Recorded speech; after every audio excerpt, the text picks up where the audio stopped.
सास बहू की अनोखी जोड़ी। लीला घर में सबसे बड़ी थी। लीला का पति भी सबसे बड़ा था। उसकी एक देवरानी थी, कुसुम। लीला का देवर हरि था।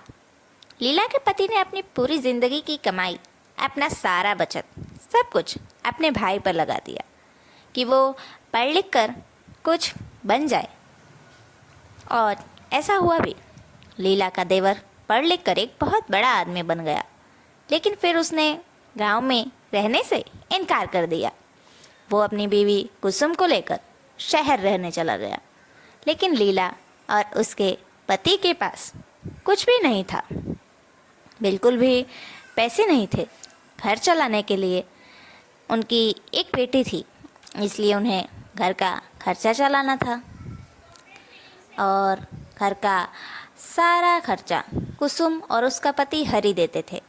वो लोग शहर रहते थे, पर वहाँ से गांव में पैसे भेजते थे और उन पैसों से लीला अपना घर चलाती थी। लीला के पति ने अपनी ज़िंदगी में कुछ नहीं किया, ना अपने लिए ना अपने बच्चों के लिए, लेकिन हाँ, अपने भाई के लिए बहुत कुछ किया। लीला का एक बेटा भी था, बड़ा बेटा, जो सालों से यूपीएससी की तैयारी कर रहा था, पर उसे क्लियर नहीं कर पा रहा था।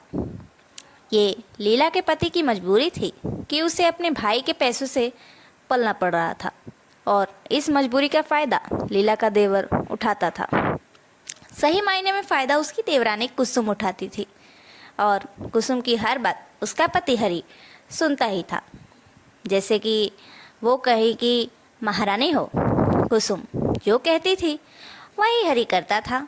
और कुसुम अपने पुराने कपड़े, अपनी बेटी के पुराने कपड़े सब लाकर अपनी जेठानी लीला को दे देती थी। लीला और उसकी बेटी खुशी खुशी कपड़े पहनते थे। वो दोनों बेचारी बहुत भोली थी। यहाँ तक कि कुसुम जब भी गांव आती थी तो थाली में ज़्यादा से ज़्यादा खाना ले लेती थी, और हमेशा आधा खाना खाकर अपना जूठा अपनी जेठानी लीला को दे देती थी। लीला और उसकी बेटी चुपचाप बैठकर सारा जूठा खाना रोज खाते रहते थे।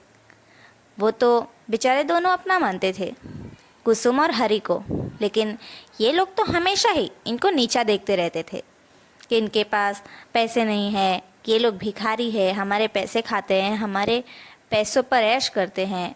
लीला के बड़े बेटे की शादी थी।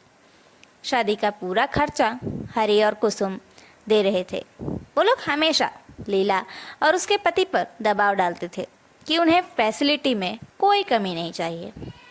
उन्हें उनके घर में ये चाहिए, वो चाहिए, सब चीज़ वो अपनी मर्ज़ी से करवाते थे। कुछ लीला और उसके पति के हिसाब से होता ही नहीं था। फिर भी वो दोनों खुश थे। अब लीला के बेटे विजय की शादी हो जाती है एक काजल नाम की लड़की से। काजल अपने ससुराल आती है। फिर लीला उसे समझाती है, बहू, इस घर में मैं और तुम्हारे ससुर से ज़्यादा तुम्हारे लिए तुम्हारी चाची सास और चाचा ससुर प्यारे होने चाहिए। वही लोग इस घर का खान पान खर्चा चलाते हैं, तो तुम्हें हमसे ज़्यादा इज्जत उनकी करनी होगी। उसके बाद काजल हामी भरती है और वैसा ही करती है। अपनी चाची सास और चाचा ससुर को बहुत सेवा करती है, पर उस दौरान वो लोग उसे उसी की सास और ससुर के बुराई सुनाते हैं।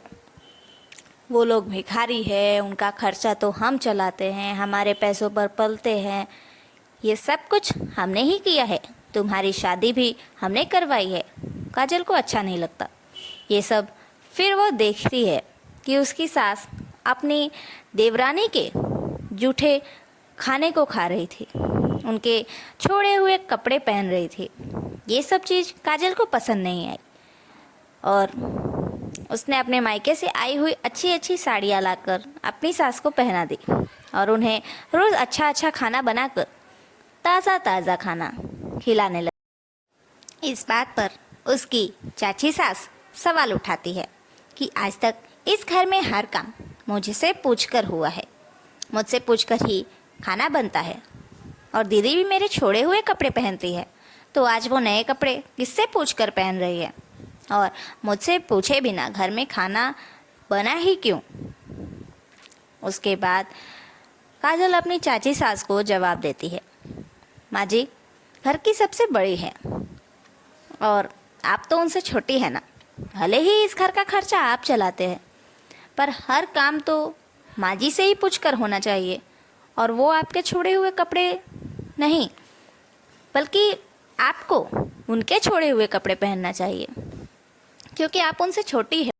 माँ जी आपका जूठा खाना खाती है, पर ऐसा नहीं होना चाहिए, बल्कि आपको माँ जी का जूठा खाना खाना चाहिए, क्योंकि वो तो आपसे बड़ी है ना। इसके बाद काजल की चाची सास बहुत भड़क गई और फिर उन्होंने लीला और उसके पति, बेटे, बहू, उसकी बेटी को साफ साफ कह दिया कि आज के बाद हम तुम लोगों को एक भी खर्चा नहीं देंगे, खुद कमाओ और खुद खाओ। अब सब लोग परेशान हो गए कि आखिर क्या किया जाए, कैसे खाएंगे खाना, क्या होगा हमारा, कैसे चलेगा घर का खर्चा।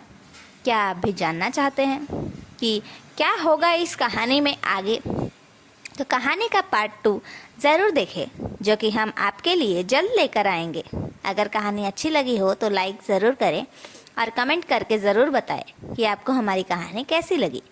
अगर हमारे चैनल को सब्सक्राइब ना किया हो तो सब्सक्राइब ज़रूर करें और बेल आइकन ज़रूर दबाएं, ताकि हमारे नए वीडियोस की नोटिफिकेशन सबसे पहले आपको मिले।